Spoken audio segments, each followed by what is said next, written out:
HMPV আক্রান্ত হয়ে রাজধানীতে মারা যাওয়া সানজিদা আক্তার অন্য জটিল রোগে ভুগছিলেন বলে জানিয়েছেন প্রধান উপদেষ্টার বিশেষ সহকারী ডাক্তার সায়েদুর রহমান। বলেছেন, দেশে এইচএমপিভি শনাক্ত হওয়ার পর এটি প্রথম মৃত্যু।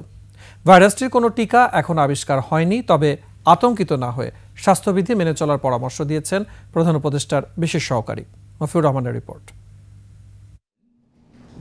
এইচএমপিভি নিয়ে স্বাস্থ্য মন্ত্রণালয়ের সংবাদ সম্মেলন। এই সময় প্রধান উপদেষ্টার বিশেষ সহকারী সাইদুর রহমান বলেন, এই রোগ সাধারণ ফ্লুর মতো, শুধু এইচএমপিভি আক্রান্ত হয়ে মৃত্যু হয় এখনই এমনটি বলা যাচ্ছে না। এইচএমপিভি কারণে মানুষের সরাসরি মৃত্যুর কথাটি সরাসরি বলা হচ্ছে না। এটির মৃত্যু হারও খুবই নেগলিজেবল।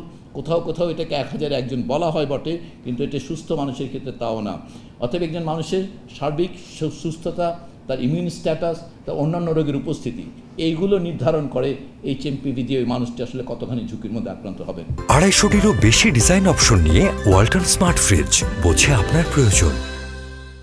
বিশ্বে এই ভাইরাস নিয়ে কোনো সতর্কতা জারি করেনি, তবে স্বাস্থ্যবিধি মেনে চলা জরুরি। খুবই ভালো হয় যদি এই সময়কালে যখন কেউ অসুস্থ থাকবেন তিনি যদি জনসমক্ষে বেশি জনগণের মানুষের মধ্যে না আসেন, সাধারণ মানুষও যখন নাকি অনেক মানুষের মধ্যে যাবেন তখন যদি উনি মাস্ক পরেন তাহলে, এবং যখন অসুস্থ বোধ করবেন উনি যেন ঘরে থাকেন। মহামারী আকার ধারণ করলে স্বল্প সময়ে দেশের হাসপাতালগুলোকে প্রস্তুত করা যাবে বলেও জানান সাইদুর রহমান।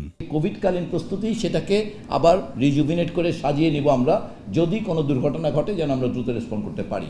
মফিউর রহমান, 21 টেলিভিশন, ঢাকা।